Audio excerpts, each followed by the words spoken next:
شبیر نے دنیا کو وہ پیغام دیا ہے، قرآن کے الفاظ ہیں کام الہی،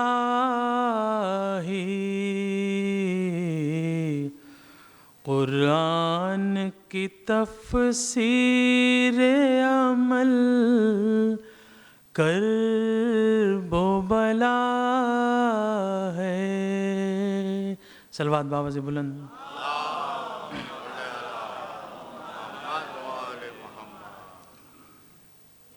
پھر بابا سے بلند صلوات۔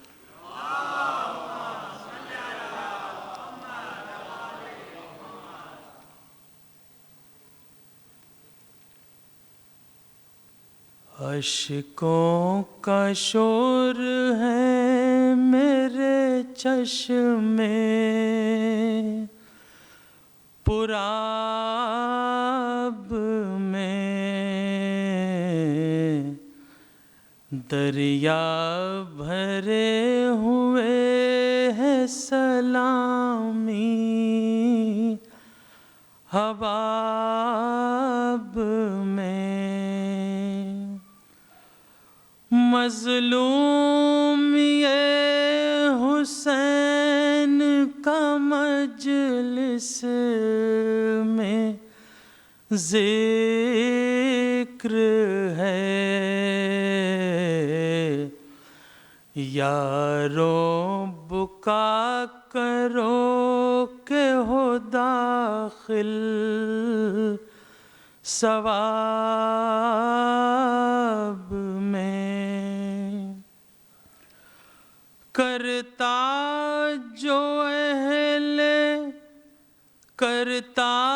جو ابن ساقی کوثر سوال آب، آتے تھے تیر ظلم ادھر سے جواب میں، اکبر کے رخ کو دیکھ کے کہتے تھے اہل شام، دیکھا نہیں یہ نور کبھی آفتاب میں، روتا ہوں جب کہے کوئی مظلوم کربلا، کیا بے کسی بھری ہوئی ہے اس خطاب میں، صحرا نہ دیکھا بانوں نے اکبر کے بیاہ کا، ارمان رہ گیا دل پر اس تراب میں، اکبر جہاں سے اٹھ گئے ناشاد و نامراد،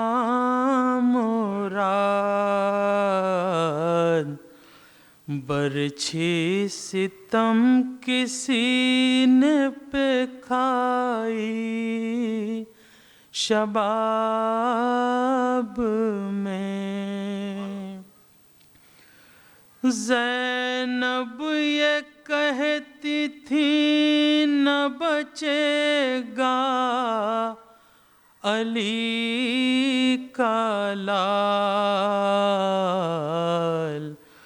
اماں برہنہ سر نظر آئی ہے خواب میں، جب زخم شہ نہ گن سکے عابد تو یہ کہا ان کا شمار ہوئے گا روزے حساب میں۔ شام و سحر خدا سے دعا ہے یہی انیس، ہو خاک روضہ خلف بو تراب میں۔ صلوات بآواز بلند۔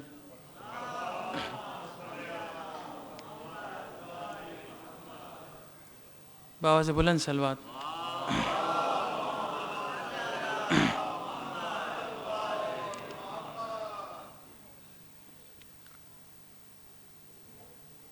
یہ عنایتوں کی جزا ملی، یہ ہدایتوں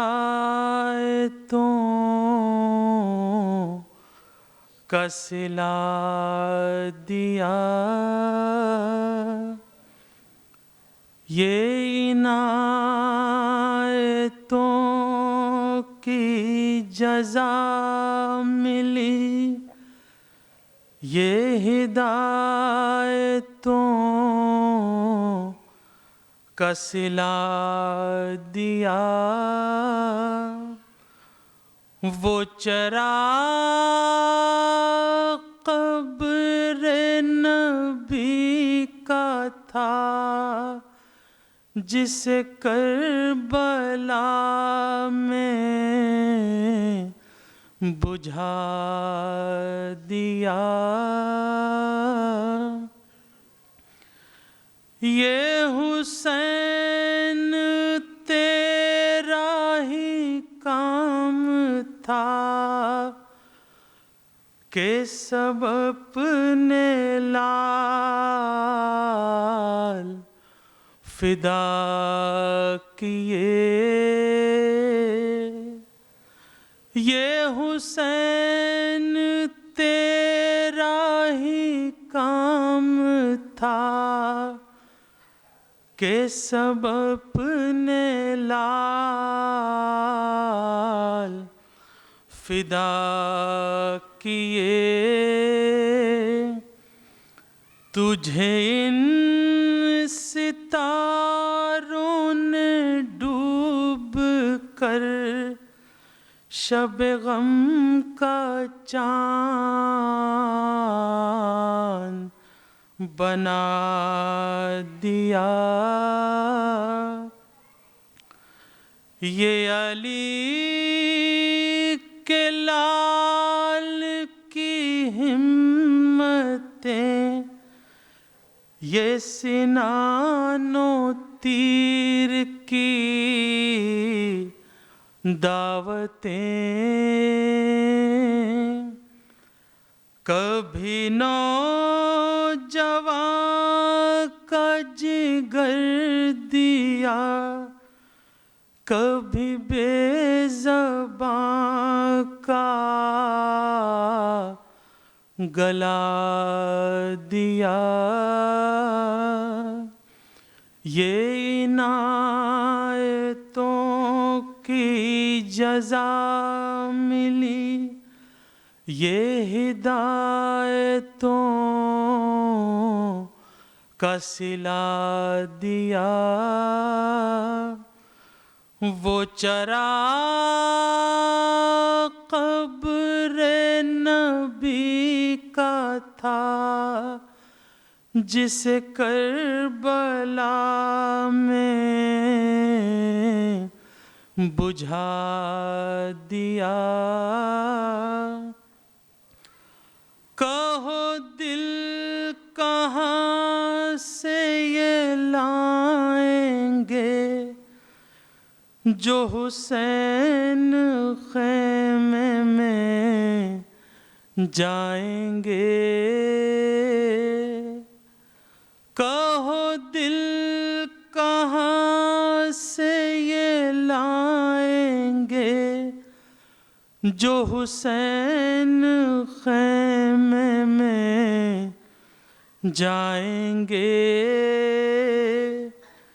جسے ماں کی گود سے لائے تھے اسے زیر خاک سلا دیا. چمن آپ اپنا مٹا گئے کہ بہار دین خدا رہے.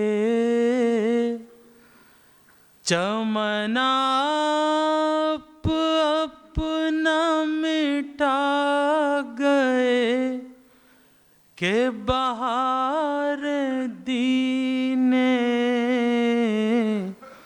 خدا رہے. نہ جمع جو رنگ بہار سے تو لہو بھی اپنا ملا دیا. یہ عنایتوں کی جزا ملی یہ ہدایتوں کا صلہ دیا. وہ چراغ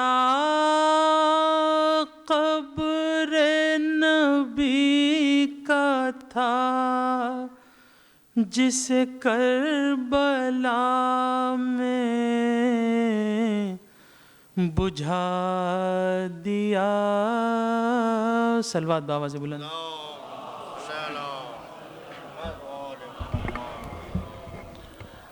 مومنین ایک بار بآواز بلند صلوات.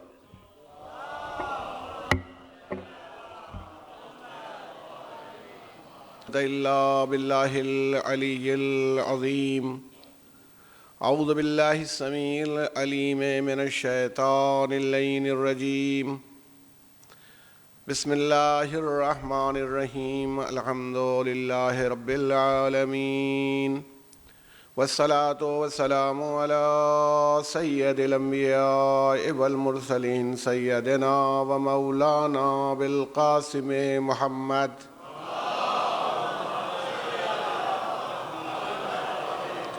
وعلى الطيبين الطاهرين المعصومين المظلومين. أستغفر الله الذي لا إله إلا هو الحي القيوم الرحمن الرحيم ذو الجلال والإكرام وأسأله أن يتوب علي توبة عبد ذليل خاضع فقير بائس مسكين مستكين مستجير لا يملك لنفسه نفعا ولا ضرا ولا موتا ولا حياة ولا نشورا. أما بعد فقد قال الله تبارك وتعالى في كتابه المجيد والفرقان الحميد وقوله الحق. بسم الله الرحمن الرحيم. إن الله يأمر بالعدل والإحسان وإيتاء ذي القربى وينهى عن الفحشاء والمنكر والبغي يعظكم لعلكم تذكرون. صلوات.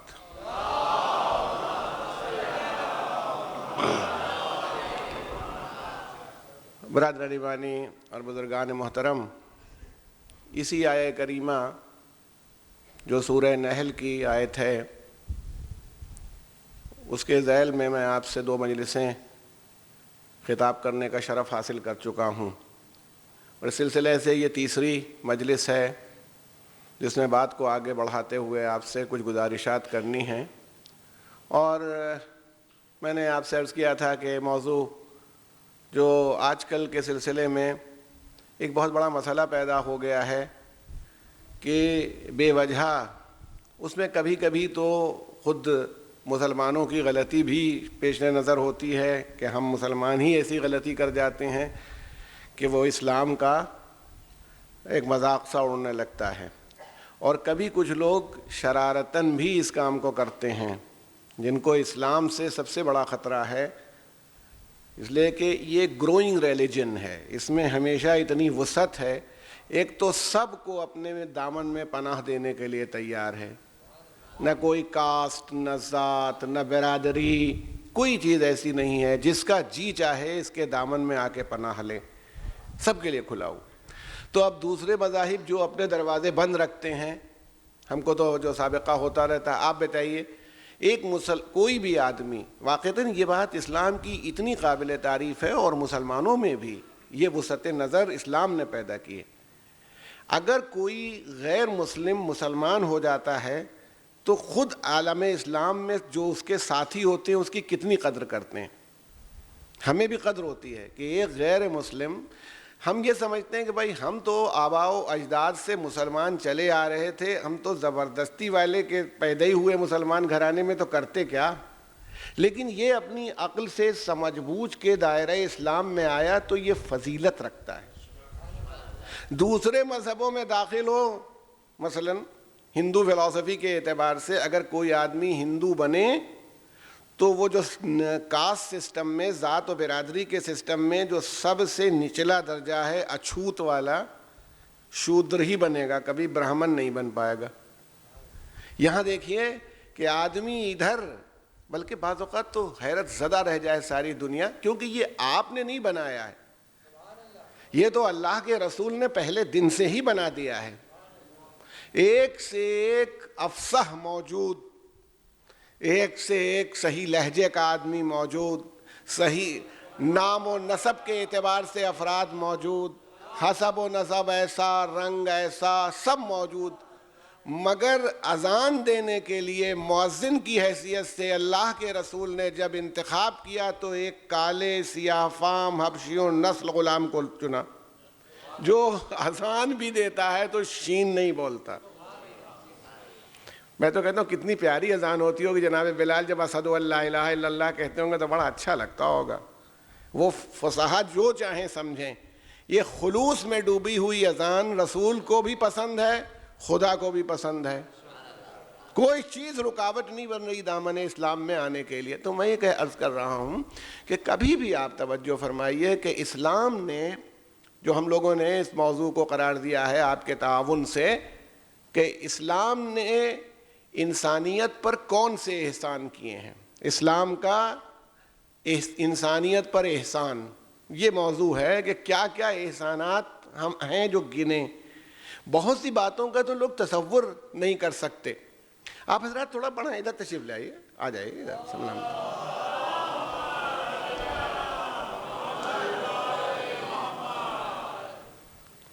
ارے میں اگر طویل عرصے کے بعد آیا ہوں تو نیا تھوڑی ہوں کہ کسی طرح کی مغایرت کی کوئی ضرورت ہی نہیں۔ صلوات بھیجتے محمد و آل محمد۔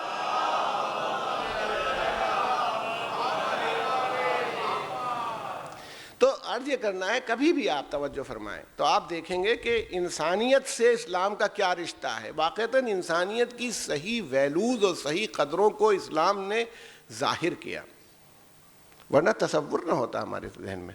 اب دیکھیں کیا ہے یہ آیت، میں نے کہا تھا کہ اکثر نماز جمعہ میں جہاں پڑھی جاتی ہے، جب خطبہ ختم کرتا ہے خطیب تو اسی آیت پر ختم کرتا ہے، اور اتنی جامع آیت ہے، یعنی میں کہتا ہوں کہ یہ آیت تو ایسی ہے کہ کسی کے سامنے رکھی جائے، کسی قوم و ملت کا آدمی ہو، کہ بھئی یہ دیکھو پازیٹیو ڈیوٹیز ہیں، مثبت تمہاری ذمہ داریاں و فریضے ہیں، یہ نیگیٹو ڈیوٹیز ہیں کہ یہ کرنا نہیں، یہ کرنا ہے۔ بے شک اللہ حکم دیتا ہے تم کو بالعدل والاحسان، جسٹس کرنے کا۔ اب میں دنیا کے تمام صاحب نظر باعقل اور باشعور افراد سے پوچھتا ہوں، چاہے وہ مسلمان ہوں یا نہ ہوں، کہ وہ بتائیں کہ جسٹس کرنا چاہیے یا انجسٹس کرنا چاہیے۔ دین جو ہے اسلام کیا کہہ رہا ہے، اللہ کا حکم ہی اسلام ہے کہ ان اللہ یامر بالعدل والاحسان، عدل جسٹس ہو. اور احسان کسی کے اوپر کوئی چیز دینا نہیں ہے، بلکہ احسان نیکی کرنے کے معنی میں ہے، یعنی جسٹس ہی تک نہ رہ جاؤ، جسٹس سے تھوڑا سا اضافہ کرو. اس لیے شریعت میں حکم یہ ہے کہ جب کوئی آدمی کوئی سامان فروخت کر رہا ہو، بیچ رہا ہو، اور میزان میں جب تولنے لگے تو جسٹس تو یہ ہے کہ اگر 1 پاؤنڈ دینا ہے تو جس وقت 1 پاؤنڈ ہو گیا جسٹس ہو گیا. 1 کلو گرام دینا ہے مال تو 1 کلو گرام ادھر ہوا، یہی عدل ہے، اس سے زیادہ عدل نہیں ہے. مگر شریعت کیا کہتی ہے؟ بیچنے والا تھوڑا سا بڑھا دے، یہ احسان ہے، یہ نیکی ہے کہ بھئی 1 کلو میں 5-10 گرام زیادہ کر دو، کہیں غلطی نہ رہ جائے، رکاوٹ نہ. کیونکہ اگر تم نے 1 کلو میں تھوڑا سا بھی کم کیا ہوگا تو پھر اس کا مطلب ہے عدل نہیں کیا، انجسٹس کی ہے. تو عدل کو سنبھالنے کے لیے احسان کو ذریعہ بنایا گیا. ان اللہ یامر بالعدل والاحسان وایتاء ذی القربی، اور اپنے اعزاء کے ساتھ اچھا سلوک کرو. ایتاء میں نے کل ذکر کیا تھا، میں بہرحال جو علماء کے نظریات ان کی فکر ہے اسی سے مستعار کرتے ہوئے.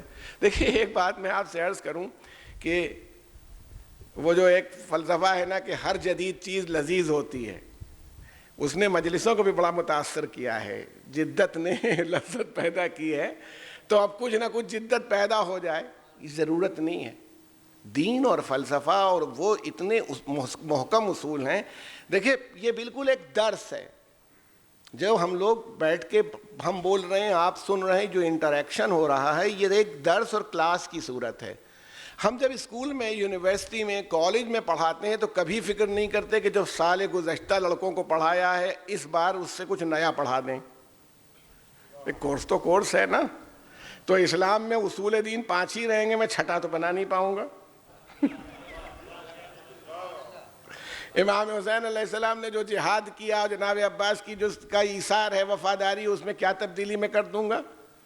رسول کی سیرت میں کیا فرق آ جائے گا؟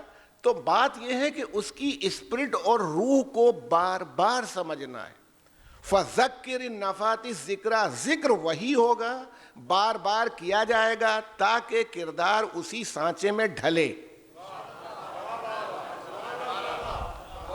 اور اس کی میں مثال دے دوں. ماشاءاللہ یہاں پر تو سبھی لوگوں کے پاس ڈرائیونگ لائسنس ہوتے ہیں، زیادہ تر آپ اس کے بغیر رہ نہیں پاتے. جب ڈرائیونگ سیکھی جاتی ہے تو ایک بار میں آدمی گاڑی چلانے لگتا ہے تھوڑی دیر میں، مگر اس سے پریکٹس کروائی جاتی ہے، بار بار پریکٹس کرائی جاتی. اتنی پریکٹس کرو کہ ڈرائیونگ کرتے وقت تمہیں سوچنا نہ پڑے کہ اب بریک لینا ہے کہ گیئر لینا ہے کہ وہ آپ کو انڈیکیٹر دینا ہے.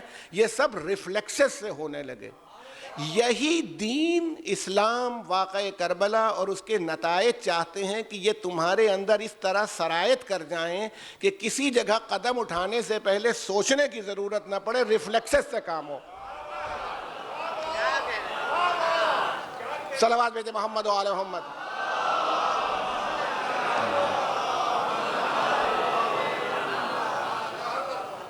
یہ ہے کہ اس میں توجہ، میں دیکھیے مثال آپ کی خدمت میں پیش کرتا ہوں.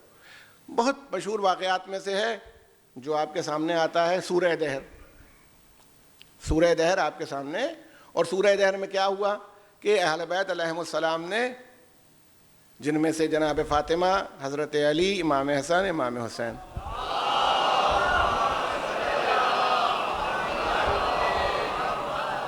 اور جناب فضہ. اب میں اکثر یہ سوچتا ہوں کہ اہل بیت میں جس موقع پر آل محمد کے ساتھ کسی مصلحت کی وجہ سے پیغمبر نہ ہوں، کسی وجہ سے نہ ہوں، تو بھی قدرت 5 کی عدد پوری کرتی. فضی کو شامل کر دیا، 4 سے 5 ہو گئے. یہ روزہ رکھنے والے ہیں، غور فرمائیے گا. انہوں نے روزہ رکھا. روزہ رکھنے کے بعد کس حالت میں روزہ رکھا؟ ایک نظر مانی گئی تھی، منت مانی گئی تھی کہ اگر امام حسن اور رسول اللہ نے بتایا تھا امام حسن اور امام حسین علیہ الصلوۃ والسلام کو، جب کہ یہ بیمار تھے. اور میں کیا کہتا ہوں، ہمارے علماء کہتے ہیں کہ معصوم بلا وجہ بیمار ہوتا ہی نہیں ہے. کیونکہ بیماری یا جہالت کا نتیجہ ہوتی ہے یا عدالت سے پھرنے کا نتیجہ ہوتی ہے. کھانا کھانے پر آئے, ضرورت سے زیادہ کھا گئے, پیٹ میں درد ہو رہا ہے, معصوم سے اس کا تصور نہیں کہ معصوم یہ کرے گا. یا کوئی ایسی چیز کھا گئے جو ہمیں نقصان کرتی ہے, سمجھے ہی نہیں, وہ ایک ایسی چیز کھا کے بیٹھ گئے, اب وہ درد ہو رہا ہے پیٹ میں, تو یا نتیجہ جہالت ہوتی ہے بیماری, اور یا کہیں سے عدل کے دامن سے آدمی الگ ہوتا ہے. عصمت نہ جہالت کو برداشت کر سکتی ہے اور نہ یہ کر سکتی ہے کہ آدمی اپنی حد سے تجاوز کر جائے, دونوں باتیں نہیں ہو سکتی. تو معصوم بیمار کیوں ہوتا ہے؟ میں اس کی ایک مثال بھی آپ کو دیتا ہوں. امام زین العابدین علیہ الصلوۃ والسلام کو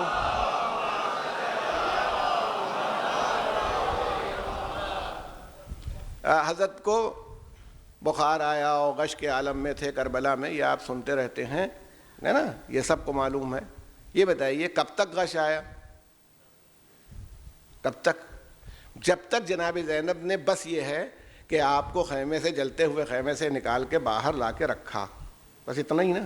تو یہ غش والا آدمی جس نے نہ دوا کھائی ہے, نہ پانی پیا ہے, نہ کھانا کھایا ہے, یہ نماز پڑھتا ہے اور عشاء کے بعد ایک سجدہ ایسا کرتا ہے کہ فجر سے مل جاتا ہے. جس آدمی کو غش آ رہا ہو وہ ایک سجدے میں صبح کر سکتا ہے. اچھا, جتنے غش کی پھر بعد میں کیا علاج ہوا؟ جس وقت کوفے کے بازار میں گئے تو کیا علاج ہوا, کوفے کے دربار میں کیا علاج ہوا, شام کے بازار میں کیا علاج ہوا, شام کے زندان میں کیا علاج ہوا. ماشاءاللہ سب صاحبان نظر پڑھے لکھے لوگ ہیں, کوئی ایک واقعہ نکال کے بتا دیں کہ امام غش کھا کے گر پڑے. غش اسی وقت تک آیا جب تک کربلا میں جہاد یا قتال بالسیف تھا, اور چونکہ آپ کے اوپر سے قتال بالسیف تلوار سے جنگ کرنا قدرت کو منظور نہیں تھا, اس لیے غش آیا. ادھر وہ دور گزر گیا, ادھر اب غش نہیں آیا بغیر کسی علاج کے, کیونکہ معصوم کی بیماری اللہ کی مشیت و مصلحت کے نتیجے کا نام ہے.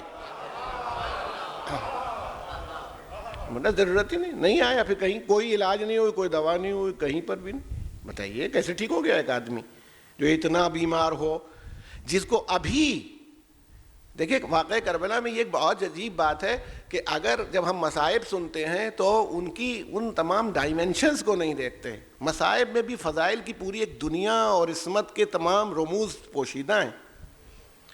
یہ بتائیے کہ آپ نے دیکھا ہے کہ استغاثہ امام مظلوم کے اوپر امام زین العابدین کا چونکنا, صلوات بھیجیں محمد عالم,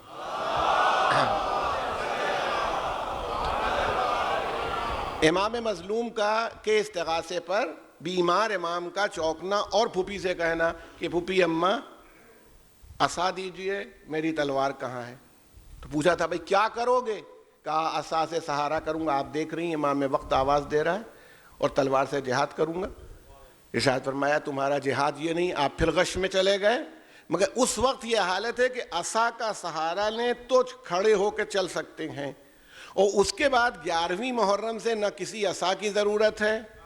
اور پھر آپ یہ بھی سمجھ لیجئے کہ ابھی جب چلنا چاہتے تھے تو گلے میں طوق خاردار نہیں تھا, مگر 11ویں محرم کو طوق بھی ہے, ہتھکڑیاں بھی ہیں, بیڑیاں بھی ہیں, لیکن غش کہیں نہیں ہے. تو ان کی بیماری کسی مصلحت کے نتیجے کا نام ہے. تو یہاں پر بھی کہ امام حسن اور امام حسین بیمار ہوئے, میں کہتا ہوں ان کی مصلحت یہ ہے کہ یہ بیمار نہ ہوتے تو سورہ دہر لوح محفوظ میں رہتا, اترتا نہیں.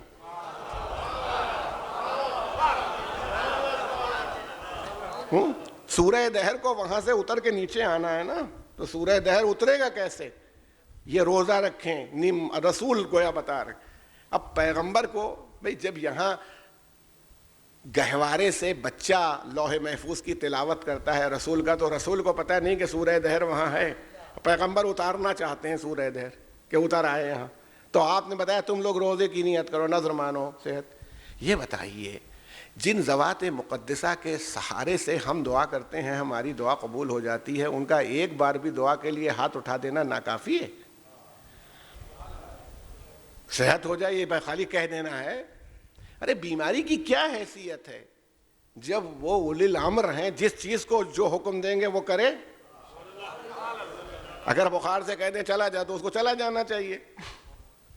جب آپ بتائیے کہ کون سا تجربہ؟ ارے گہوارے سے اگر معذب فرشتہ اپنے کو مس کر دے تو کسی کیمیکل اور فزیکل چینج کی ضرورت نہیں، بالوں پر فوراً اپنے آپ نکل آئے۔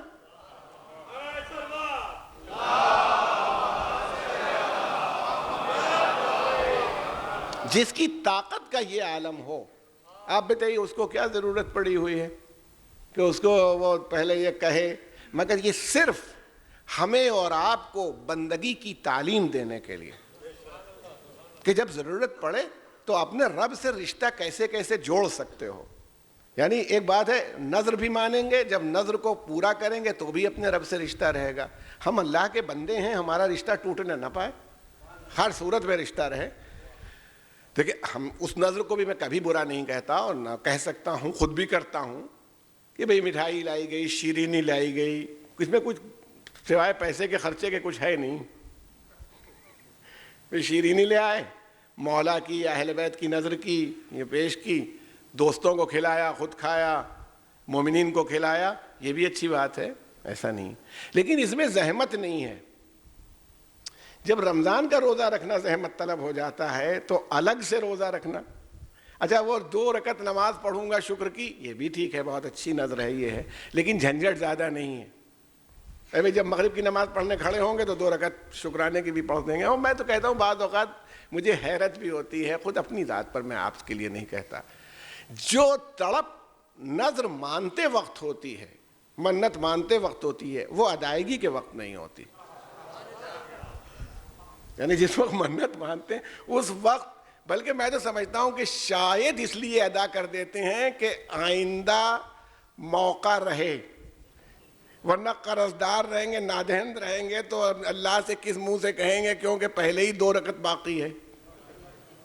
تو اس لیے ادا کر دیتے ہیں کہ آئندہ بھی منت ماننے کا منہ رہے، یہ شاید یہی جذبہ ہوتا ہے۔ مگر اہل بیت علیہ السلام نے، انہوں نے نظر مان لی، نظر مانی، امام حسن اور امام حسین کو صحت ہو گئی، صحت ہونے کے بعد ان کو اب روزہ رکھنا ہے، اور 3 روزوں کی نظر کی۔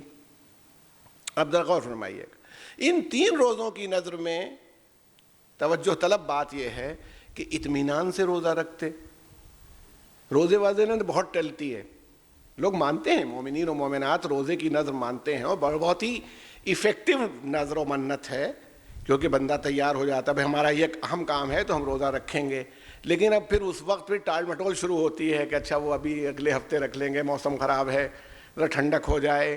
مگر انہوں نے دیر نہیں کی، بس یہی فرق ہے۔ اہل بیت یہ سکھانا چاہتے ہیں کہ وعدے کو پورا کرنا ہو، عہد کو پورا کرنا ہو تو دیر کرنے کی ضرورت نہیں ہے، ادھر روزے رکھے۔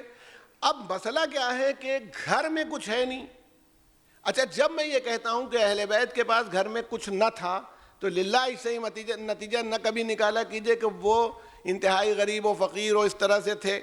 بات یہ ہے کہ داد و دہش کا جو سیلاب نکل بہ رہا ہے، جو سمندر بہ رہا ہے، اس کی وجہ سے کوئی چیز رکتی نہیں ہے۔ آپ سنتے رہتے نا کہ لوگ کہتے ہیں رسول اللہ کے پاس ادھر کوئی آیا، ادھر پیغمبر کے پاس کوئی آیا، ادھر موڑ دیا، جاؤ فاطمہ کے گھر چلے جاؤ، سیدہ کے گھر چلے جاؤ، یا رسول اللہ اپنے گھر بھیجیے۔ تو پیغمبر شاید یہ ارشاد فرمائے کہ میرا گھر تو یہی ہے،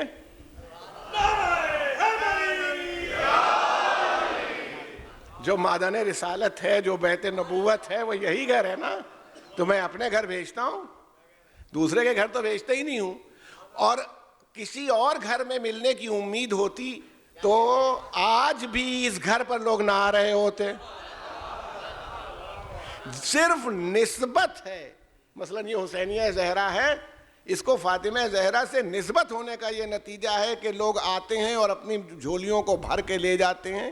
نہ جانے کتنی قبریں بنی ہوئی ہیں، نہ جانے کتنے مراکز کھلے ہوئے ہیں، سب ہیں، مگر ادھر محمد و آل محمد سے نسبت ہوئی، ادھر انسان کو اطمینان ہو گیا کہ نہ ان کے رب کا خزانہ خالی ہوتا ہے، نہ ان کا خزانہ خالی ہوتا ہے۔ صلوات بھیجے محمد و آل محمد۔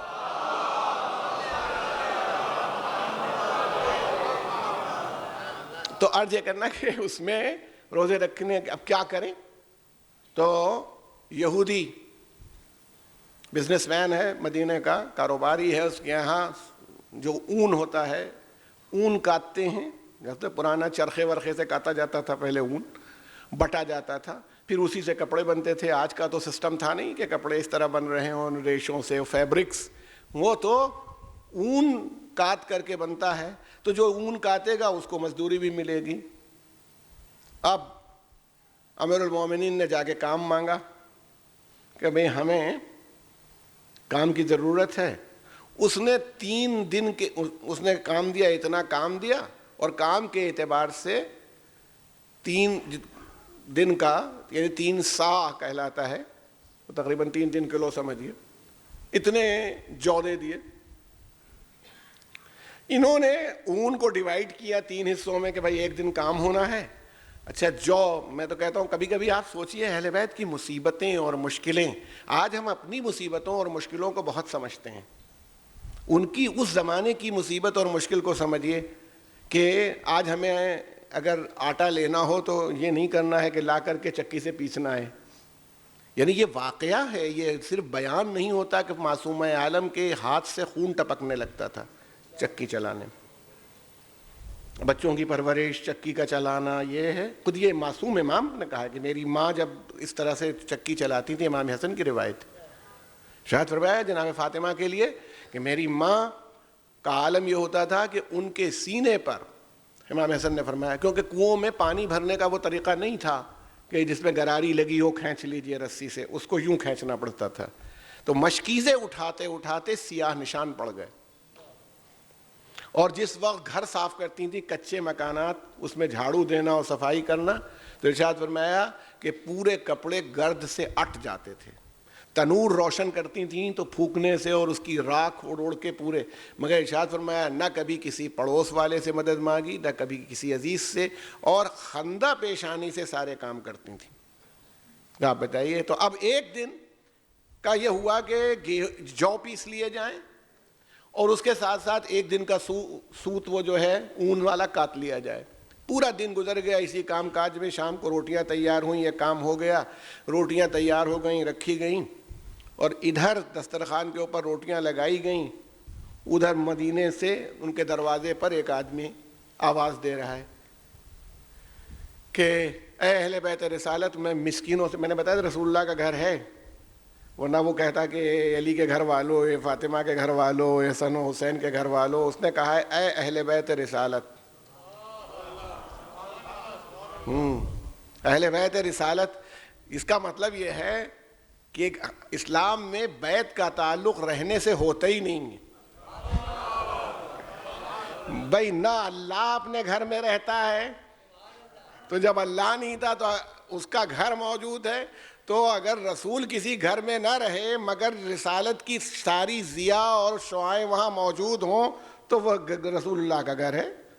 اس میں کوئی کہنے کی ضرورت نہیں, نیم پلیٹ لگانے کی ہمیں ضرورت نہیں ہے, وہ تو اللہ نے لگا رکھی ہے کہ اہل بیت کے رسالت. میں مدینے کے مسکینوں میں سے ایک مسکین ہوں, غریب آدمی ہوں میں انتہائی. کیا یہ ہو سکتا ہے کہ تم میرا پیٹ بھر دو؟ اب وہ بات, میں وہی بات آپ سے کہنا چاہتا ہوں کہ توجہ فرمائیے گا. میں نے کہا نہیں تھا کہ وہ ریفلیکسز سے ہونا چاہیے.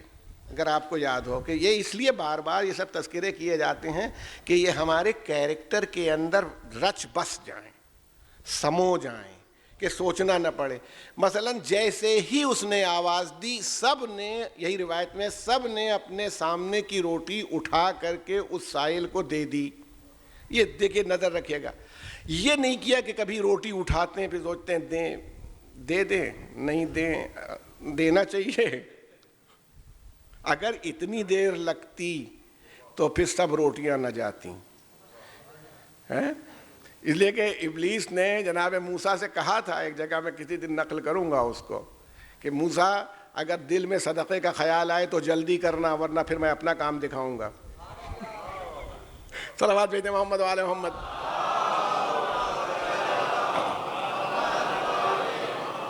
دے دی اپنے سامنے کی روٹیاں, سب نے اٹھا کے سب روٹیاں دے دی. جناب فضہ نے بھی دے دی. اچھا, میرا خیال یہی ہے میں اس میں کہ اگر یہ تو پوچھا تو نہیں, بچے 5-6 سال 7 سال کے, کہ انہوں نے پوچھا نہیں اماں ہم بھی دے دیں, اب بابا ہم بھی روٹی دے دیں. معلوم ہے عصمت چھوٹی بڑی ہوتی ہی نہیں ہے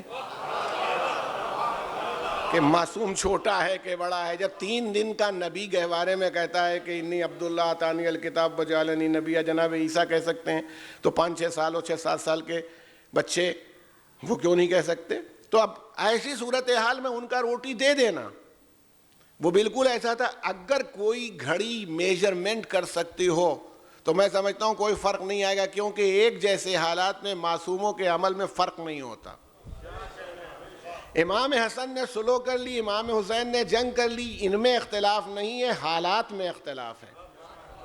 اگر وہی حالات امام حسن کے زمانے میں ہو جاتے تو امام حسن جنگ کر دیتے، اور جو امام حسن کے حالات تھے وہ حسین کے زمانے میں ہوتے تو وہ سلو کرتے. مگر یہاں سائل کی آواز ایک ہے، عصمت عورت مرد نہیں ہوتی، چھوٹی بڑی نہیں ہوتی.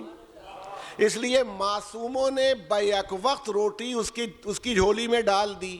لیکن ایک سوال کیا جا سکتا ہے کہ فضہ تو معصومہ نہ تھیں، انہوں نے ہم پر اور آپ پر بڑا احسان کیا، اور وہ یہ کہ انہوں نے روٹی دے دی. ورنہ ہم سب یہ کہتے ارے ایسے موقع پر معصوم کا کام ہے دے دینا، غیر معصوم کا کام ہے روک لینا.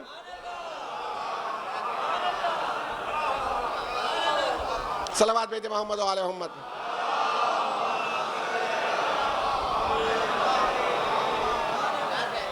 یہی ہوتا ساری دنیا کے.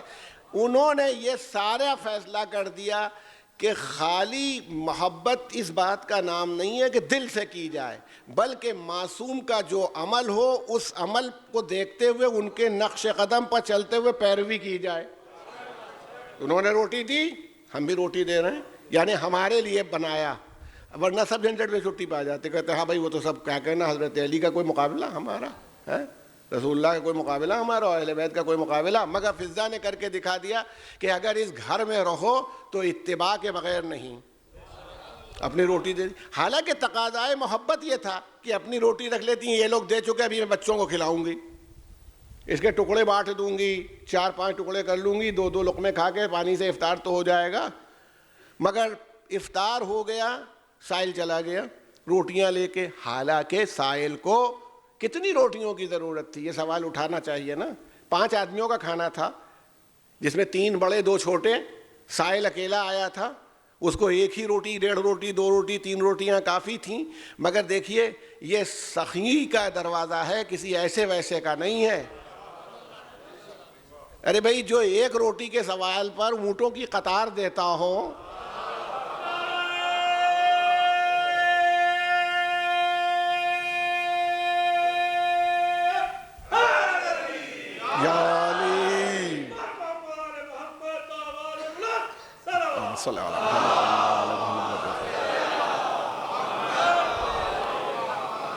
یہ میں نے آپ سے کہا کہ یہی مثال میں کہ ریفلیکسز، قدرت یہ چاہتی کہ انہی واقعات کو بار بار، انہی قصوں کو، چاہے وہ ابراہیم کا قصہ ہو، موسیٰ کا قصہ ہو، اہل بیت کا قصہ ہو، بار بار بیان کیا جائے تاکہ وہ ہمارے مزاج کے اندر سمٹ جائے اور ہم اسی طرح ڈھلنے لگیں جیسے فضہ نے دیکھا تھا. اب فضہ کو دیکھ کے ہم میں بھی ہمت پیدا ہو کہ بھئی اہل بیت کس طرح سخاوت کرتے ہیں. اچھا اب دوسرا دن پانی سے افطار کر لیا. پانی سے افطار کرنے کے بعد بیٹھ گئے، نہ بتائیے افطار ہے نہ سحری ہے. ہم ہوتے ٹال مٹول کرتے کہ اگلا روزہ اطمینان سے رکھا جائے گا، مگر انہوں نے دوسرا روزہ ویسے ہی رکھ لیا. اور جب دوسرا روزہ انہوں نے رکھ لیا اور وہ دن گزرا ویسے ہی اون کاتا گیا. اچھا میں ایک سوال آپ سے اور بھی کرتا ہوں کہ بھائی جو تو گھر میں رکھے ہوئے تھے، جلدی سے 1.5 پاؤ، کلو، آدھا کلو پیس لیے جائیں اور اس کی جلدی سے روٹی پکا لی جائے، 2-3 گھنٹے میں تیار ہو جائے گی، کھا لی جائے گی. مگر اہل بیت نے جب تک کام نہیں کیا تب تک مزدوری میں ہاتھ بھی نہیں لگایا. مال رکھا ہے. اب پوری امت اور پورا عالم انسانیت دیکھے کہ اہل بیت کی دیانتداری کا یہ عالم ہے. اور آپ سے بھی بیعت کرنا چاہتا ہوں کہ ملت جعفریہ کم سے کم اہل بیت کی اس سیرت کا مظاہرہ کرے، اس سیرت کا مظاہرہ کرے. یہودی سے بڑا دشمن اسلام نہیں ہو سکتا، خاص طور سے اس زمانے میں. اور اگر یہودی اسلام کا دشمن ہے تو حضرت علی کتنا بڑا دشمن ہے؟ بھائی آپ بتائیے، امیر المومنین ہی کو سے معلوم ہے کہ خیبر اکھاڑنے والا کون ہے، یہودیوں کے یہاں قبضہ کرنے والا کون ہے، جیتنے والا کون ہے، تو وہ امیر المومنین کا دوست تو نہیں ہو سکتا اگر یہودی ہے. مگر اس نے ایڈوانس مزدوری دی ہے. اس کا مطلب ہے دشمنی کے باوجود بھی ان کی دیانتداری اور امانت پر ایمان رکھتا ہے. اگر کبھی کوئی ان کی دیانتداری، امانت اور صداقت میں شک کرے تو اس کو اس یہودی کے اوپر رکھیں کہ نیچے رکھیں. صلوات بھیجیں محمد و آل محمد.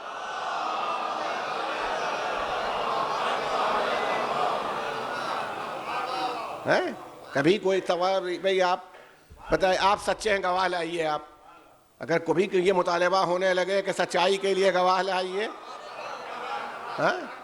کیسے ہم کہیں اس مطلب یہ دیکھیے کہ کھلی ہوئی بات ہے دیانتداری.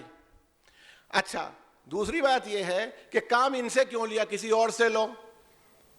یہ بھی ہو سکتا تھا نا کام اہل بیت سے نہ لے کے بھئی ہم نہیں دیتے آپ کو کام. سب سے اچھا طریقہ یہ ہے کہ ہم آپ کی معاشی پوزیشن کو روکنا چاہتے ہیں. اس کا مطلب یہ ہے کہ کام اتنا اچھا ہے کہ باوجود دشمنی کے انہی سے کام لینا چاہتا ہے. اس کا مطلب ہے اگر ملت جعفریہ امانت داری کو اپنا شعار بنا لے اور ورک کوالٹی اپنی بڑھا دے تو تعصب کا کوئی سوال ہی نہیں پیدا ہوتا. ساری دنیا مجبور ہوگی کہ اس ملت جعفریہ سے کام لے،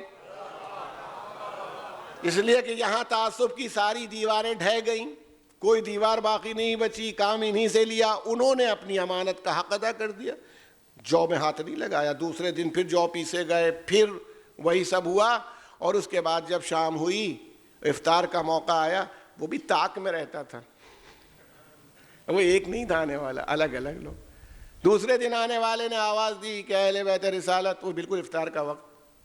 اور میں اکثر کہتا ہوں کہ افطار کا وقت تو اتنا خطرناک ہوتا ہے کہ ایک سے ایک متقی پرہیزگار روزے دار کو لڑتے دیکھا ہے. مسجدوں کا ہمارا تجربہ ہے، کبھی چائے کے اوپر جھگڑا ہوتے دیکھا، کبھی افطاری پر جھگڑا ہوتے دیکھا. یعنی تقویٰ اسی وقت نظر آتا ہے کہ قرآن کہتا ہے لعلکم تتقون، شاید تم متقی ہو جاؤ. صلوات بھیجتے محمد و آل محمد.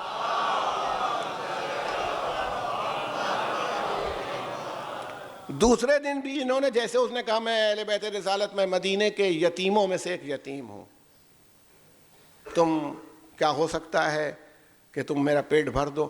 اب میں کہتا ہوں پہلے دن جو تکلیف ہوئی، رات بھر بھوک میں پڑے رہے، دن بھر، تو اب اس تجربے سے فائدہ اٹھانا چاہیے.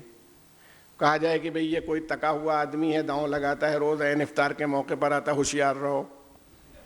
مگر ان سب نے روٹیاں اسی طرح سے دیں جس طرح پہلے دن دی تھیں. گویا بتایا وہ کسی ایکسیڈنٹ کا کام نہیں تھا جو میں نے کل کیا تھا. یعنی کبھی کبھی سخاوت حادثے میں ہو جاتی ہے. نکالا تو تھا 5 درہم کا، وہ نکل آیا 100 درہم کا نوٹ. بعد میں افسوس کر رہے ہیں اس کے ہاتھ میں چلا گیا کہ چھینے اس سے. تو یہ سخاوت منصوبے کا نام ہے، حادثے کا نام نہیں ہے. جو اہل بیت نے سخاوت کی ہے یہ منصوبہ ہے ان کا. یتیم چلا گیا، روٹیاں ویسے ہی فضا نے بھی دے دی. اگر فضا نے بھی یہ ہوتا کہ ایک مرتبہ میں کہ ہم نے جلدی میں دے دی تھی اور انہوں نے منع بھی نہیں کیا. اب پھر وہی بھوک ہے، پانی پیاس، پانی تو موجود ہے، پانی سے افطار ہوا. تیسرا روزہ شروع ہوا، اور جب تیسرا روزہ شروع ہوا اور شام آئی، ویسے ہی دن میں سوت بھی کاتا گیا ہے، چکی بھی پیسی گئی، روٹیاں تیار کی گئیں. اب اس نے آواز دی آنے والے نے کہ میں مدینے کا ایک اسیر ہوں، قیدی ہوں. اچھا یہ میرے بچے جوان بات کو سمجھ لیں. اس زمانے میں قیدی کے سلسلے میں تصور یہ تھا، پریزنر جو تھے یوں نہیں ہوتے تھے. پہلی ذات میں کسی دن شاید ذکر کروں کہ امیر المومنین ہیں جنہوں نے قید خانہ بنایا، اور کیوں بنایا، کیا وجہ تھی، انشاءاللہ ذکر کروں گا. تو قیدی وہ لوگ ہوتے تھے جو بدر کی جنگ میں یا کسی اور جنگ میں گرفتار ہو جائیں، اریسٹ ہو جائیں مشرکین و کفار، اور ان کو فدیہ دینے کی طاقت نہ ہو. کہ وہ رینزم منی جو ہوتی تھی اپنا فدیہ دے کر کے نکل جائیں. اگر وہ فدیہ اپنا نہ دے سکتے ہوں تو رسول اللہ کہتے تھے کہ 10 بچوں کو پڑھا دو.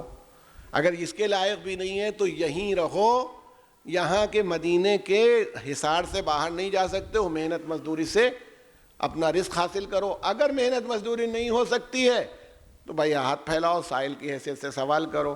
اب اس کو نہ ملا ہوگا, وہ شام کو وہی قیدی آیا, اس کا مطلب یہ مسلمان بھی نہیں ہے. اگر یہ قیدی ہے اس زمانے کا تو یہ مسلمان قیدی نہیں ہے. دیکھیے تیسرا دن سب سے سخت, تیسرا روزہ پے در پے بغیر سحر و افطار کے, اور امتحان میں معاملہ اتنا نازک کہ آدمی داؤں کر کے معاذ اللہ نکل جائے. کہہ رہے بھائی کل تک تو مسلمان آتا تھا, اب غیر مسلم سے ہم سے کیا مطلب. مگر اہل بیت نے روٹیاں دے کر کے اس بات کو اس منزل تک پہنچا دیا, ہم دین نہیں دیکھتے, ہم انسان کی ضرورت دیکھتے ہیں.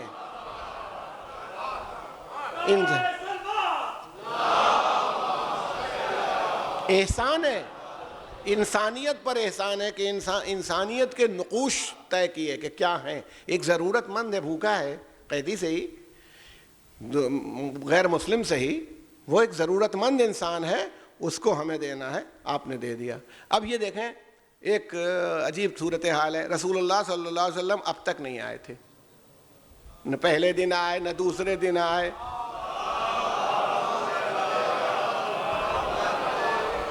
نہ تیسرے دن آئے. اب آئے, جب یہ افطار اور آئے تو جناب فاطمہ کو اس عالم میں پایا کہ آپ بیٹھ کے نماز پڑھ رہی ہیں. بس اب یہ کہ رسول اللہ بے چین ہو گئے. حالانکہ نفل نمازیں, سنت نمازیں بیٹھ کے پڑھی جا سکتی ہیں, مگر شاید رسول اللہ یہ جانتے ہیں, کیونکہ جب بیٹھ کے نماز پڑھی جائے گی تو اس کا ثواب آدھا ہو جاتا ہے, تو یہ جانتے ہیں کہ میری بیٹی بے وجہ تو ثواب میں نقص نہیں پیدا کرے گی. اسی لیے آپ نے کہا فاطمہ تم بیٹھ کے نماز پڑھ رہی ہو. تو جناب فاطمہ نے اشارہ کیا, کہا آپ اپنے فرزندوں کو دیکھیے. تو امام حسن اور امام حسین کی حالت یہ بیان کی گئی ہے کہ کمزوری کی وجہ سے بچے ابھی بیماری سے اٹھے تھے, اس طرح کے روزے رکھے کہ ان کے سر اس طرح ہل رہے تھے جیسے نوزائیدہ چوزا, مرغی کا بچہ جو پیدا ہوتا ہے اس کی گردن ہلتی رہتی ہے. مثال دی گئی ہے, روایت میں یہ مثال آئی ہے. تو رسول اللہ صلی اللہ علیہ وسلم بے چین ہو گئے اور آپ نے اپنا ہاتھ بلند کیا اور کہا پالنے والے یہ میرے اہل بیت ہیں, یعنی ان کا یہ عالم ہے. تو اللہ نے اس خدمت کے عوض میں یا اس کارنامے کے عوض میں پورا سورہ دہر کے نام سے اتارا, اور اس میں اہل بیت کی پوری تصویر کھینچ دی اور شان ایسی رکھ دی کہ سخاوت ساری دنیا کر سکتی ہے, مگر نہ اس سے پہلے کوئی اس کی تصویر بنا سکتا ہے, نہ اس کے بعد بنا پائے گا. بھائی ہم آپ سے پوچھ رہے ہیں, آپ بتائیے ہمیں کہ آپ مان لیجئے 3 روزوں کی نظر, آپ روزے رکھیے, افطار کے موقع پر آپ مسکین کو کہاں سے لے آئیں گے, آپ یتیم کو کہاں سے دوسرے دن لے آئیں گے. اچھا تیسرے دن آپ اسیر کہاں سے پا جائیں گے, وہ تو بالکل ہی نہیں پائیں گے آپ. تو مسکین و یتیم و اسیر کا آنا تو نہیں مل ہو سکتا. دوسری بات, اب اہل بیت علیہم السلام نے جب روزہ رکھا تو پانی سے افطار کیا. بھائی ہمارے ہاں جتنا کھانا تھا, افطار کا سامان تھا, ہم نے دے دیا, سخاوت سے حق ادا کر دیا. تو ایسا کیسے ہو جائے گا کچھ بچے گا ہی نہیں, بازار سے لے آؤ پھر سے کھانا تیار کر لو, تو بھوکے تو ہم سو نہیں سکتے. کوئی بھی تاریخ میں اس تصویر کو نہ پہلے پیش کر پایا اور نہ بعد میں پیش کر پائے گا. بس اگر غیر معصوم میں کسی نے اس عمل میں اہل بیت کا ساتھ دیا تو وہ فضا ہیں. صلوات بیت محمد و آل محمد.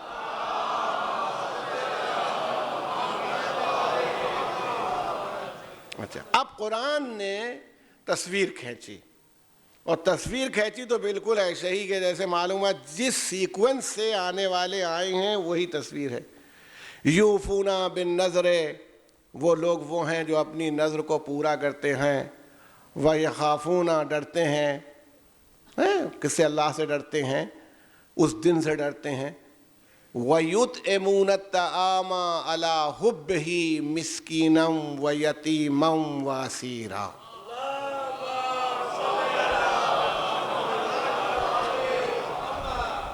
اور کھلاتے ہیں، طعام کھلاتے ہیں، یطعمون الطعام، اور وہ کھانا کھلاتے ہیں، یطعمون الطعام علی حبہ۔ اب اس میں علماء کا یہ اختلاف ہے کہ اللہ کی محبت میں، یا یہ کہ جس وقت ان کو اس کھانے کی انتہائی ضرورت ہے، مسکینا و یتیما و اسیرا، مسکین اور یتیم و اسیر کو، اور اس کے بعد ہے کہ انما نطعمکم لوجہ اللہ، یہ ہم تمہیں کھلاتے ہیں اللہ کے لیے، لا نرید منکم جزاء ولا شکورا، نہ تم سے کوئی اس کا بدلہ چاہتے ہیں، نہ تم سے اس کا کوئی شکریہ چاہتے ہیں۔ اب صاحبان نظر بیٹھے ہیں، بار پر توجہ فرمائیے گا، کہیں قرآن کی آیت میں نہیں ہے کہ قالو، وہ کہتے ہیں، نہیں ہے قرآن کی اس آیت میں۔ انما، یہ تو ہے کہ انما نطعمکم لوجہ اللہ۔ میں نے آپ سے یہ کہا تھا کل بیان کرتے وقت کہ علماء نے فرمایا کہ ایتاء ذی القربیٰ میں بتایا تھا کہ الف یہ تے الف حمزہ ہے، اور ایتا بھی لفظ ہے کسی کو دینے یا گفٹ کرنے میں، الف عین تو الف حمزہ، ایتا بھی ہے ایتا بھی ہے۔ ایتا وہاں پر استعمال کیا جاتا ہے جہاں دینے والا جس کو دے اس کو اس کے اوپر اظہار کرے، دے رہا ہوں، اور ایتا وہاں ہوتا ہے جہاں دینے والا کوئی احسان نہیں دھرتا، بلکہ ایسے دیتا ہے جیسے پانے والے کا حق تھا جو اس نے ادا کر دیا۔ یعنی جب قربا کی مدد کرو تو یہ سمجھ کے نہیں کہ کوئی احسان کر رہے ہو، بلکہ اس طرح کرو جیسے ان کا حق تھا جو اللہ نے تمہارے پاس نازل کر دیا ہے۔ تمہارا بھائی ہے، غریب ہے، پریشان حال ہے، اس کے بچے کی فیس جمع ہونی ہے، اس کا علاج ہونا ہے، تو یہ نہیں کہ سب کے سامنے لاؤڈ اسپیکر پر اعلان ہو رہا ہے بھائی صاحب کو ہم کو 5,000 دینا ہے، یہ نہیں ہے۔ ایسے دے دو، ایسے عطا کر دو کہ پتہ بھی نہ چلنے پائے، اور اگر ایسے عطا کر دیں تو گھر کے بہت سے جھگڑے نہ ہو۔ بھائی کو 1,000 درہم دیا ہے، بیوی کو پتہ چل گیا، بس ہو گئی ہنگامہ۔ اگر بیوی کو بتائے بغیر بھائی کو 1,000 درہم دے دیتے تو کچھ نہ ہوتا، مگر ان کو بھی مزہ آیا کہ کوئی تو سنے کہ میرا سخاوت کا قصیدہ۔ اب ایک مصیبت ہو گئی، بیوی سمجھا رہی پر لٹا دو، جتنا ہے سب لٹا دو، تاکہ بچے تمہارے بھیک مانگیں۔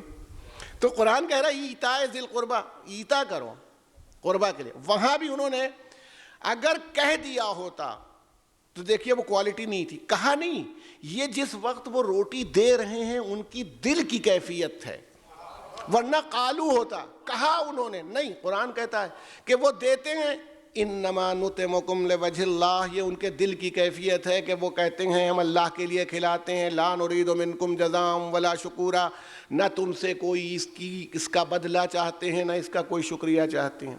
اب قرآن مجید نے شروع کیا کہ اب ہم ان کو جزا میں کیا دیں گے، سب جزا ایسی دیں گے کہ ان کے ہاتھوں میں، صاحب عجب، میں تو نہیں سمجھتا، مگر اچھا لگے گا جنت میں کہ مومنین بھی کنگن پہنے بیٹھے ہوں گے، یہاں تو کوئی پہننے نہیں دیتا۔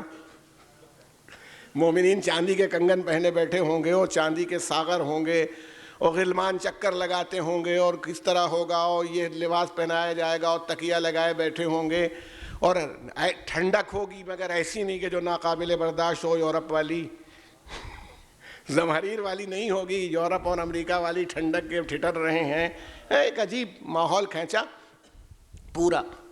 اور اس کے بعد بات کو ختم کیا، دیکھیے انہوں نے کیا کہا تھا، لا نرید منکم جزاء ولا شکورا، نہ تم سے کوئی جزا چاہتے ہیں نہ کوئی شکریہ۔ قدرت نے جب کلوزر کیا اپنی بات کا تمام نعمات کے بعد تو کہا ان ھذا کان لکم جزاء، یہ سب تمہارے عمل کی جزا ہے، وکان سعیکم مشکورا، اور ہم تمہارا شکریہ ادا کرتے۔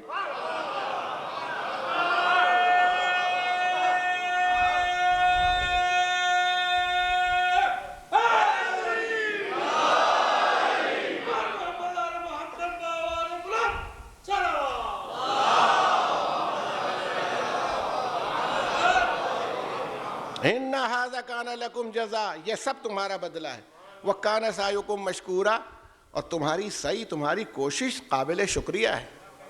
تم ان سے نہیں چاہتے ہو نا ہم تمہارا شکریہ. اچھا صاحبان نظر تشریف فرما ہے اور ماشاء اللہ فضائل کے رخ، حالانکہ بات تو واقعی کہیں سے کہیں چلی گئی. تو عرض یہ کرنا کہ جب شکریہ کیوں قدرت نے ادا کیا. دیکھیے پروردگار عالم نے کسی دن یہ بات بھی تذکرے میں آئے گی کہ اللہ تعالیٰ نے جو نیکی کا اجر کم سے کم قرار دیا 10 گنا،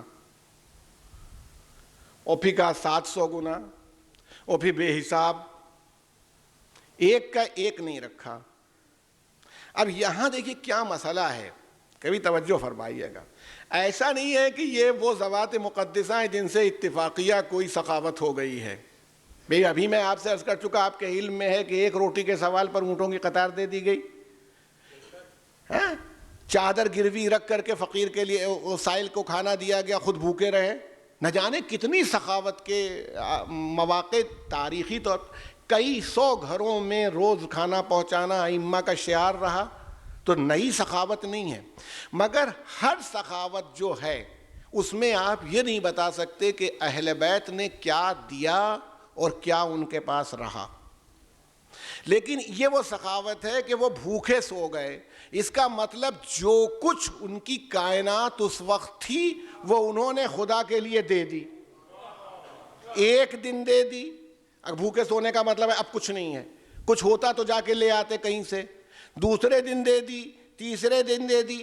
یہ بتائیے کہ اگر ایک ذات جو کچھ اس کے پاس ہو وہ سب دے دے تو جواب میں دوسرا آدمی کیا کرے؟ بھئی ہم جواب دینا چاہتے ہیں. مان لیجئے کوئی ہمارا دوست تھا، پریشان ہوا، الہ آباد آیا، پریشان ہو گیا، اس کو 25,000 روپے کی ضرورت تھی. وہ کس کی عزت کا معاملہ. ہم نے 25,000 ہی تھے ہمارے پاس، ہم نے سب 25,000 نے کہا بھیا ڈھونڈ کے ادھر سے قرض لے کے ادھر لے کے 25,000 دے دیے. اور بحیثیت آدمی دبئی کا، اب میں دبئی میں آیا، مجھے 2 لاکھ درہم کی مصیبت پڑ گئی. میں اس کے پاس گیا، وہ کہتا میں 25,000 روپے دوں گا تمہیں جو تم نے وہاں دیے تھے. مجھ سے مطلب نہیں. تو برابری ہوئی، میں نے تمہاری عزت بچا لی وہاں. یہاں میری عزت کا سوال ہے، تم بچاؤ، تمہارے اختیار میں ہے. اہل بیت کے پاس جو کچھ تھا سب دے دیا، تو جواب میں قدرت کی جتنی نعمتیں ہیں وہ دے کہ نہ دے. تم نے 3 دن تک روٹیاں دیں، اب جنت تمہاری ہے، کوثر تمہارا ہے، سلسبیل تمہارا ہے، جو چیز ہے وہ ہم سب دیتے جا رہے ہیں. مگر ایک بات ہے، سب دینے کے بعد بھی معاملہ برابر پر چھوٹ رہا ہے. بندے کے پاس جو کچھ تھا اس نے سب دے دیا. اللہ نے جواب میں اس کی جتنی کائنات تھی، لامحدود کائنات، وہ سب دے دی. لیکن بات برابر پر چھوٹ گئی. قدرت کو منظور نہیں، ہم 1 کے 10 کرتے ہیں. کیا کریں؟ میں کہتا ہوں میزان برابر ہو گئی. ادھر 3 دن کی روٹیاں رکھی ہیں، ادھر اللہ کی کل نعمتیں رکھی ہوئی ہیں. میزان برابر سے رکی ہے. قدرت نے کہا اچھا ہم برابر پر تو چھوڑیں گے نہیں، ہم اپنا شکریہ رکھ کر کے اس کو مضبوط کرتے ہیں. یہ ہم اپنے میزان میں تمہارا شکریہ ادا کر دیتے ہیں. صلوات بھیجتے محمد و علیہ وسلم.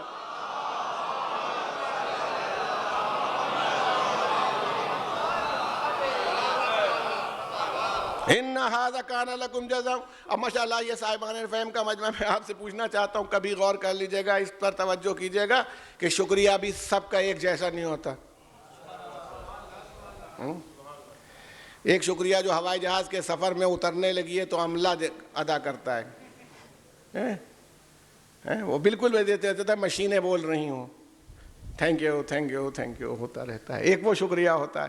پھر اپنے دوست کا شکریہ، تھینکس.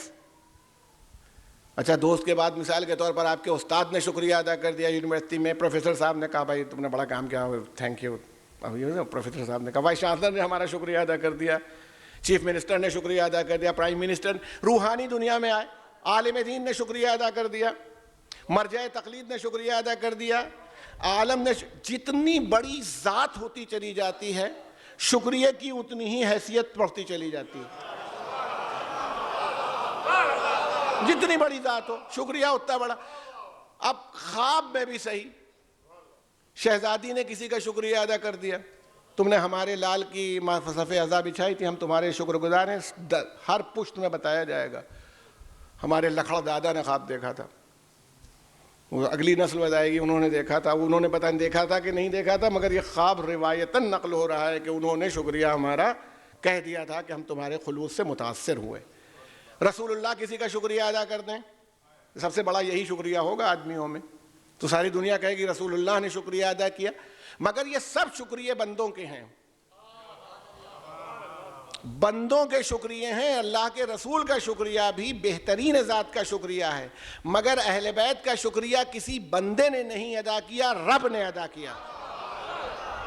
اب بندوں سے اور رب سے جتنا فاصلہ آپ سمجھ سکتے ہو، اس شکریہ کے وزن کو بھی اتنا ہی بڑھا دیجئے۔ صلوات بھیجیں محمد و آل محمد۔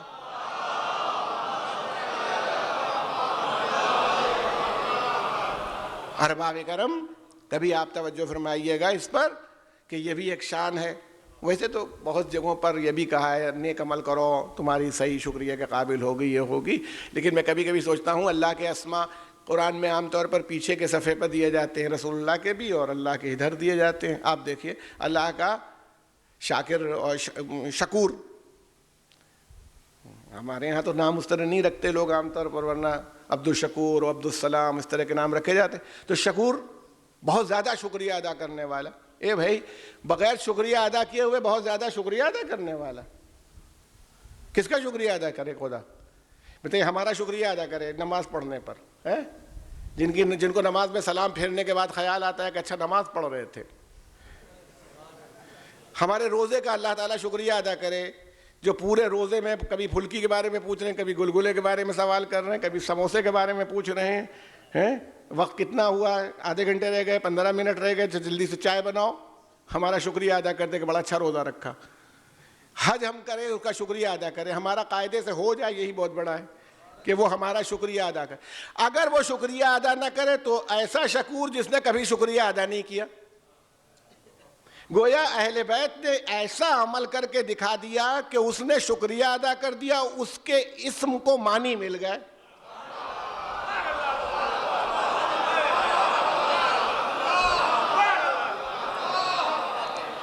ورنہ نہ کسی کا شکریہ ادا کرتا، نہ شکور ہوتا۔ کہتا شکور، ساری دنیا کہتی کب شکریہ ادا کیا کہ اسے شکور کہیں۔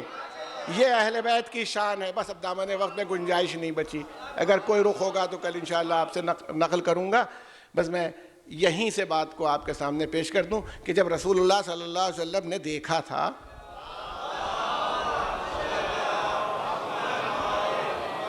جناب فاطمہ کو جس وقت دیکھا ہے تو بیٹھ کے نماز پڑھ رہی تھیں۔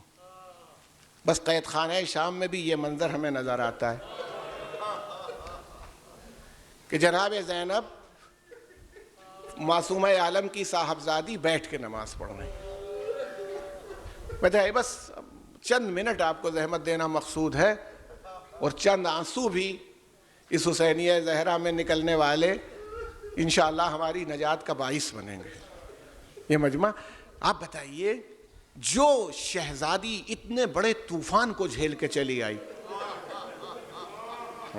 آپ بتائیں، یہ ہمیں جناب یہ ہے کہ سب کو سوار کرتے وقت ایک سے ایک منزلیں آئیں، سوار کرتے وقت ہر کو آدمی کو سوار کیا، ہر ذات کو سوار کیا، امام زین العابدین کو سوار کیا اونٹ کی پشت کے اوپر۔ آپ بتائیے، اور کوفے کے بعد کبھی ابن زیاد سے کلام کیا ہے، اس کو ڈانٹا ہے کبھی راستے میں، مگر قید خانہ شام میں یعنی ایسی ہی سخت بات ہو گئی کہ امام زین العابدین نے یہ سوال کیا، پھوپھی اماں آپ بیٹھ کے نماز پڑھ رہی ہیں؟ پھوپھی اماں آپ بیٹھ کے نماز پڑھ رہی ہیں؟ جیسے اللہ کے رسول نے پوچھا تھا، اے بیٹی فاطمہ تم بیٹھ کے نماز پڑھ رہی ہو؟ میں کہتا ہوں میں کوئی مقابلہ نہیں کرتا، اور یہ خود ثانیہ زہرا ہیں، ان کی جتنی فضیلتیں ہیں، جتنی عظمت ہیں، وہ سب ان کی مادر گرامی کی طرف پلٹتی ہیں۔ اگر وہ فاطمہ کی بیٹی نہ ہوتی تو اس منزل پر بھی نہ آتی، مگر 3 روزے پے بپے گھر میں رکھنا اور ہے، مگر 3 دن کی بھوک اور پیاس کے بعد مستقل بھوک و پیاس میں کوفہ و شام کے بازار سے گزرنا اور ہے۔ فاطمہ قوت نہ رہ گئی ہو یہ بات الگ ہے، مگر سر پر علی کا سایہ موجود تھا، رسول موجود تھے، اپنے گھر میں تھیں، سر پر چادر تھی، مگر شہزادی پورے سیلاب غم سے گزر کے آئیں اور اس کے بعد اس عالم میں بھی اپنی استقامت کو برقرار رکھا۔ مگر ایک مرتبہ امام نے فرمایا بیٹھ کے نماز پڑھ، بیٹا سید سجاد، یزید کے یہاں سے جو کھانا اور پانی آتا ہے وہ اتنا کم ہوتا ہے کہ بچوں کو کفایت نہیں کرتا، میں اپنے حصے کا کھانا اور پانی بچوں کو دے دیتی ہوں۔ اے میرے لال، اب تیری پھوپھی کے جسم میں اتنی قوت نہیں رہ گئی کہ کھڑی ہو کر کے نماز پڑھ سکے، اس لیے بیٹھ کے نماز پڑھ رہی ہے۔ سيعلم الذين ظلموا أي منقلب ينقلبون إنا لله وإنا إليه راجعون إلهي بحق الزهراء وأبيها وبالها وبنيها۔ یا اللہ اس عزائی مختصر کو قبول فرما پروردگارہ، یہ آوازیں جو بلند ہوئی ہیں غم امام مظلوم میں پروردگارہ، ان پر آج بھی رحم فرما، قبر میں بھی رحم فرما اور محشر میں بھی رحم فرما، ان کے والدین پر رحم فرما پروردگارہ۔ جو مشتاق حج و زیارات ہیں انہیں حج و زیارات کی توفیق مرحمت فرما دے۔ بار الہ جو بے روزگار ہیں انہیں روزگار مرحمت فرما۔ بار الہ جو روزگار کے ساتھ ہیں ان کے رزق حلال میں مزید وسعت پیدا کر دے۔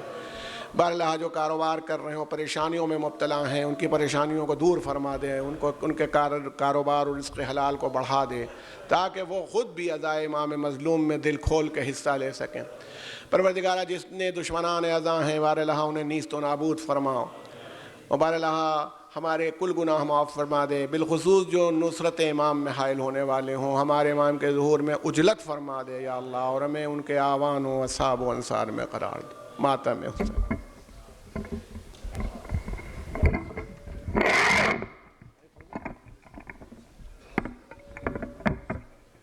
یا حسین، یا حسین، یا حسین، یا حسین، یا حسین، یا حسین،